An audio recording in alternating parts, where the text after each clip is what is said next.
Welcome back to my channel. My name is Rachel, that is the R in the RK Stumblingbear, and I am a reader and a writer.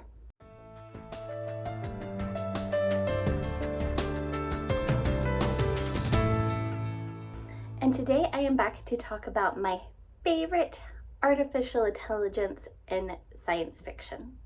I borrowed this concept idea from Penny over the Paperback Cat after listening to hers, where she did have robots mixed into her list, but I have enough that I am separating my lists.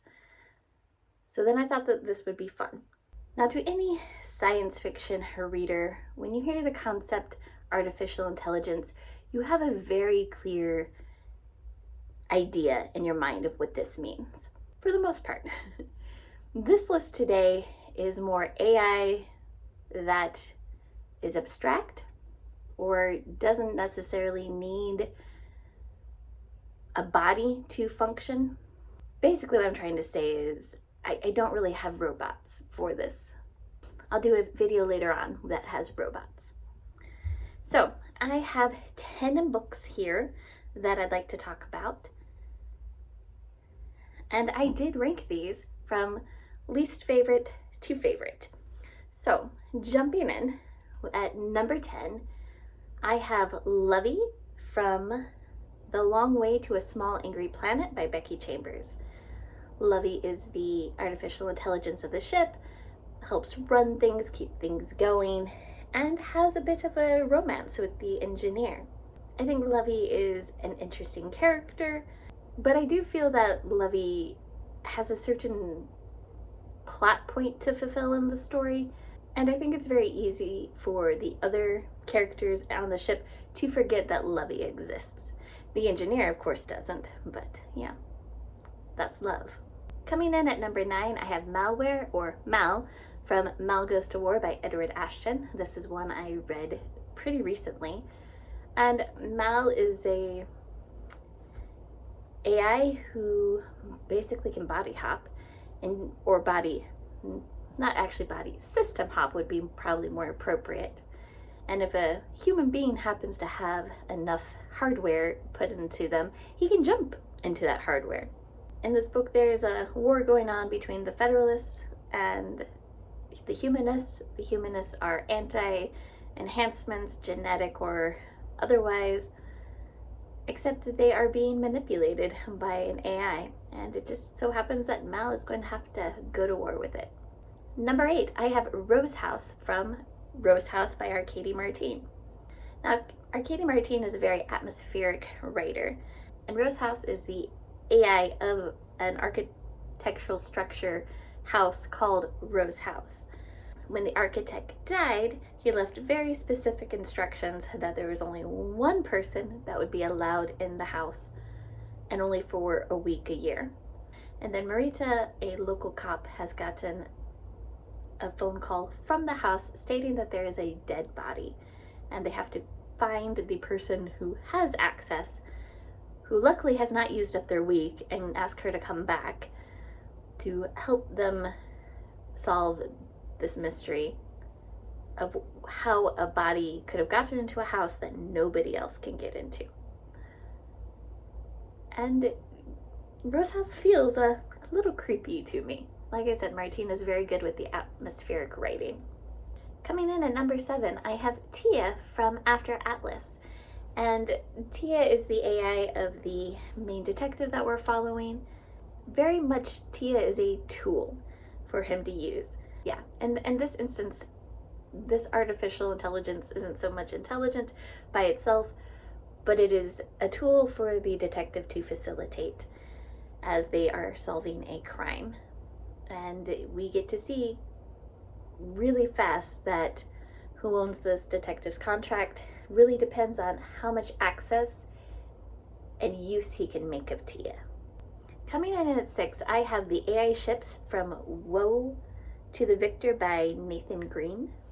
And I am using a plural here because in this sci-fi setting, multiple ships have AIs and they're able to communicate and work with one another to try to help save the humans who are being destroyed. but yet they are still subject to the humans have to press the button to go kind of thing. Ultimately, I didn't get along with this book, but I loved the concept of the AIs and how the AIs worked with the characters and even amongst themselves. So I have to say that this is a great example of artificial intelligence in a book. And coming into number 5, I don't remember this AI's name, but it's the snarky AI that Mops wears in Terminal Alliance. Again, this AI is a tool, not so much intelligent on itself, but enough of a tool that Mops can get ideas from it. And it can follow commands even when separated from Mops. And Mops does use it in some very inventive ways to help fix the issue at hand. And then also we get to see the AI have fun and read Jane Austen to the crew. An AI who likes Jane Austen, I can have a soft spot for. Coming in number 4, I'm choosing Metatron from You're Celestially by Al Hess. This is also another more recent read. And Metatron is like the guardian angel in a resurrection system. It's his job to make sure that the souls that are waiting newly resurrected bodies, that they're doing okay, they're processing how they died and everything that's going on. And usually these souls are only with him for a short time, but due to some political complications, the recent batch of souls have been with him for a couple months, and he has fallen in love. I like getting to see how Metatron interacted with all of the souls in his care, as well as those who have been already resurrected, because there's a few who can feel that he's in love and they're wanting to help him because their physical symptoms of love are actually hurting them. It's kind of humorous, actually. So we have Metatron. Coming in at number 3, I have Golden Girl from Whiskey and Warfare by E.M. Hamill. This is also a pretty new recent read. And Golden Girl is the AI of the ship, Golden Girl, and has recently gotten some upgrades to help the pilot as she is aging. And yeah, you have this nice snarky personality, but also caring at the same time, while being efficient, and in some cases, Golden Girl does feel like a 5th member of the team. It's actually very, very sweet. Coming in at number 2, I have Ian from 6 Weeks. And before anyone tries to spoil anything, yes, I see what your concerns are, but when you first meet Ian, what does he have control of? Not a whole lot. He can't control the direction of the ship.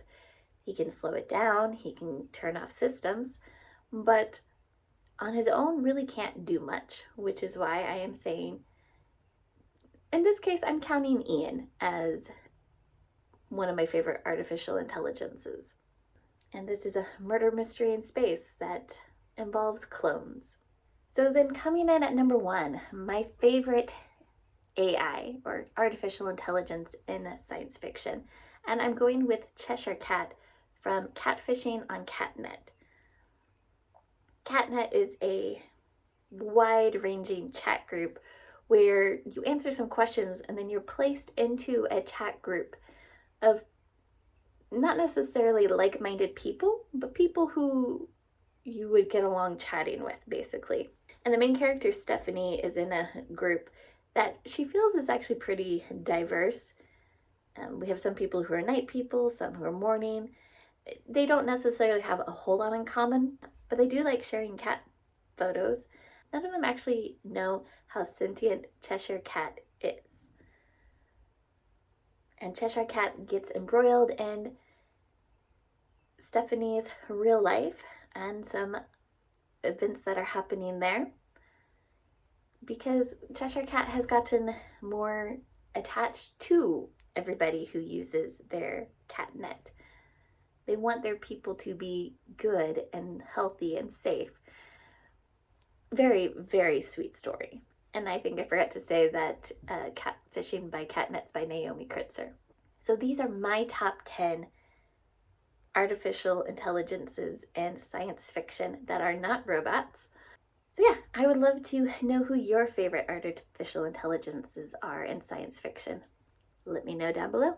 Thank you and have a great day.